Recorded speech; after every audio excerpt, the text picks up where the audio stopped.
Şey olsun abi, bize bir personel bulsun açık abi.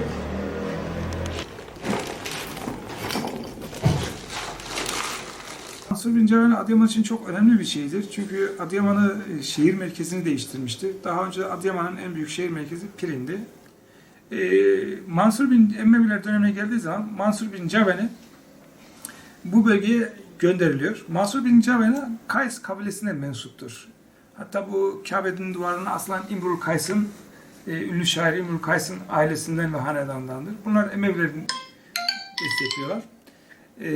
Mansur Bin Cevani bu sefer bu yeri ele geçirince, buraya vali olarak gelince Pirin'den şehri muhtemelen Samsat yolunu kontrol edebilmek için, çünkü Samsat çok önemli bir şehir, şehri bu bölgeye taşıyor ve 750'lerden sonra Mervan'ın, sonra Emevi halifesi 2. Mervan'ın öldürülmesinden sonra Abbasiler yönetimi tamamen ele geçiriyorlar ve Emevi valilerini ortadan kaldırıp kendi adamlarını atıyorlar.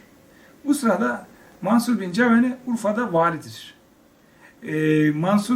Mansur Bin Cevani Urfa'da valiyken Ebu Cafer bin Mansur isimli Abbasi komutanı gelir, Urfa'yı kuşatır ve kendisine teslim ol der. O da der ki hayatımı bağışlarsanız ve bana aileme dokunmazsanız teslim olurum. Ve bu şartla teslim olur. Rakka'ya götürülür esir olarak. Rakka'da tarihler 758'i gösterdiği zaman idam edilir.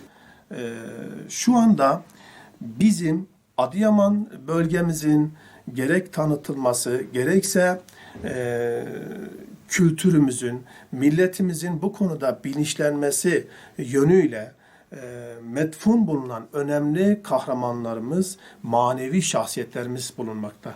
Bunlardan bir tanesi de Yenipınar Camisi bölgesinde bulunan ve şu anda gerçekten de bakma muhtaç olan, onarma, tadilata, restorasyona ihtiyaç duyulan Mansur Bin Cavana'nın türbesinin olduğu yerin gerçekten bakıma ihtiyacı olduğunu burada özellikle ifade etmek istiyoruz.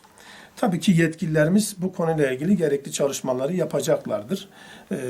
Bize düşen Adıyaman'ımızın bölge kültürünün, geleneğinin, ananelerinin, inancının ve kardeşlik hukukunun gerçekten Adıyaman bölgesinde tesis ettiğini ve önemli manevi şahsiyetler ile bu bölgenin yıllarca barışa kucak açtığını ve Doğu ve Güneydoğu bölgesi kapsamında ele aldığımızda da çok güzel örneklikler teşkil ettiğini görüyoruz. Konuyla ilgili olarak bizim yaptığımız çalışmalarda da Adıyaman bölgesinin farklı açılardan tanıtılması, anlatılması elzem bir noktaya gelmiştir. Mansur Bin Cevani Türbesi, Adıyaman'a ismini veren Mansur isminden gelen Emevi komutanı Mansur Bin Cevani. Resmi kurumlarla, işte vakıflarla, Adıyaman Belediyesi'yle, tapuyla görüşerek, mülkiyet sahipleriyle görüşerek bu işe kendisi el attı. Yani sağ olsun, teşekkür ediyoruz. İşte şu anda bir şey diyemeyeceğim de yapıldıktan sonra inşallah bu aşama açık olur yani. Ziyaretçi hakkında açık olur yani. Türbenin durumu yenilenecek abi. Çelik çatı yapılacak.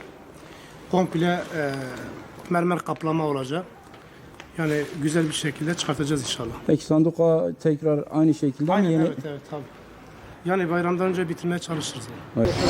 Valla yıllardan beri bu şekilde bekliyordu, yapılmasını bekliyorduk. Böyle değerlere sahip çıktıkları için onlara teşekkürlerimizi iletiyoruz. Yani böyle şeylere daha değer verilmesi lazım, daha çok yapılması gerekiyor. Bu konu yani daha güzel bir görüntü olacak hem bizim mahallemiz için hem ziyaret için.